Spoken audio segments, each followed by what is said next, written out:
Թուրքիայի արտգործնախարար Հական Ֆիդանը հեռախոսազրույց է ունեցել ԱՄՆ պետքարտուղար Մարկո Ռուբիոյի հետ, որի ընթացքում կողմերը քննարկել են Ռուսաստանի և Ուկրաինայի միջև հունիսի 2-ին Ստամբուլում անցկացված ուղիղ բանակցությունների երկրորդ փուլի արդյունքները, հաղորդում է ՏԱՍՍ-ը, վկայակոչելով Թուրքիայի ԱԳՆ-ի աղբյուրներին։ Քննարկվել են Ռուսաստանի և Ուկրաինայի միջև պատերազմը դադարեցնելու ուղղությամբ ձեռնարկվող քայլերը, ինչպես նաև նախօրեին Ստամբուլում տեղի ունեցած բանակցությունների արդյունքները, հայտնել են աղբյուրները։ ԱՄՆ-ն համաձայնություն է տվել նախկին օտարերկրյա ապստամբներին Սիրիայի ազգային բանակի կազմում ընդգրկելուն,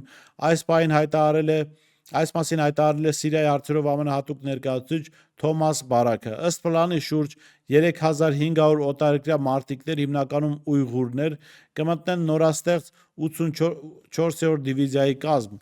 Բարաքը նշել է, որ ավելի լավ է այդ մարտիկներին պահել պետական կառույցում, քան թողնել վերահսկողությունից դուրս։ Չնայած ավելի վաղ Վաշինգտոնը պնդում էր, որ այդ մարտիկները հեռացվեն անվտանգության ուժերի կազմից։ ԱՄՆ-ի դիրքորոշումը փոխվել է Սիրիայի նախագահ Ահմեդ Ալ-Շարայի հետ Թրամփի հանդիպումից հետո։ Ես հիշեցնեմ կամ ավելի շուտ ընդգծեմ, որ ուйղուրները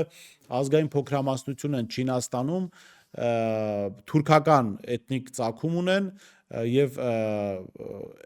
ուйղուրների բնակության արեալում Չինաստանի պետության կազմում կան խնդիրներ, որոնք առաջացնում են այդ էթնիկ թուրքերը Չինաստանի նկատմամբ, եւ ես չեմ բացառում, որ կարող է ԱՄՆ աջակցությունը այս ուйղուրներին այս իմաստով նաև լինել դրանց հետագայում օգտագործելու Չինաստանի դեմ։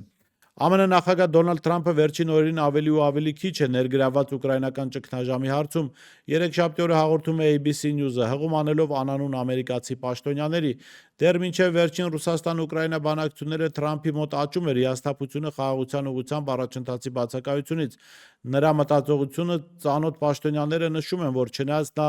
նախկինում խիստ քննադատել է և Ուկրաինային, և Ռուսաստանին, վերջին օրերին նա շատ ավելի քիչ է ներգրավված, հաղորդում է հեռուստաալիքը։ Բացի այդ, Ռուսաստանի և Ուկրաինայի միջև բանակցությունների երկրորդ փուլից հետո ԱՄՆ վարչակազմի պաշտոնյաները ABC News-ին հայտնել են, որ հիասթափված են, բայց զարմացած չեն Ռուսաստանի պահանջների լայն ցանկից, որոնք ըստ նրանց պետք է կատարվեն 30-օրյա հրադադարի համաձայնեցումից առաջ։ Աղբյուրների համաձայն ԱՄՆ վարչակազմը և Ուկրաինան Մոսկվայի մի շարք պայմաններ անընդունելի են համարում։